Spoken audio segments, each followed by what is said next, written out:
কিংবদন্তি অভিনেতা আবুল হায়াত থেকে মেগাস্টার শাকিব খান। ফুটবল বিশ্বকাপের উন্মাদনা ছড়িয়ে পড়েছে পুরো শোবিজ অঙ্গনে। কেউ ব্রাজিলের হলুদ জার্সিতে দেখছেন স্বপ্ন, কেউ আবার আকাশী সাদা রঙে দেখছেন গৌরবের গল্প। এখন প্রশ্ন একটাই, তারকাদের প্রিয় দল কোনটি?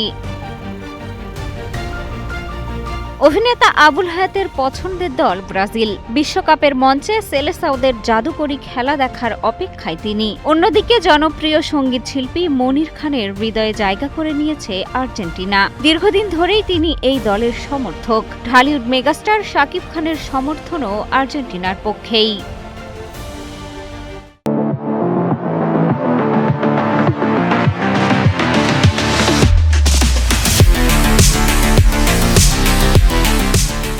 চিত্রনায়িকা মৌসুমীর প্রিয় দল ব্রাজিল। তার প্রত্যাশা প্রিয় দলই জিতবে এবারের শিরোপা।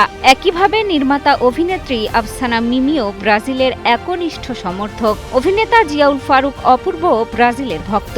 অন্যদিকে অভিনেত্রী রাফিয়াত রশিদ মিথিলার সমর্থন আর্জেন্টিনার পক্ষে।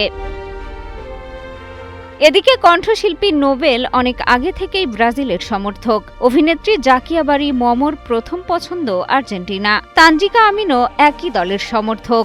বিদ্যা সিনহা মিম সমর্থন করেন ব্রাজিল। তবে এই তালিকায় অভিনেতা সিয়াম আহমেদ একটু ব্যতিক্রম। তার প্রিয় দল স্পেন। বিশ্বকাপ শুধু একটি টুর্নামেন্ট নয়, আবেগের নাম। সাধারণ দর্শকের মতো তারকারাও ভাগ হয়ে গেছেন প্রিয় দলে। কেউ ব্রাজিল, কেউ আর্জেন্টিনা, কেউ আবার স্পেনের পতাকা উড়িয়ে অপেক্ষা করছেন স্বপ্ন পূরণের। মিষ্টি খাতুন, কালের কণ্ঠ।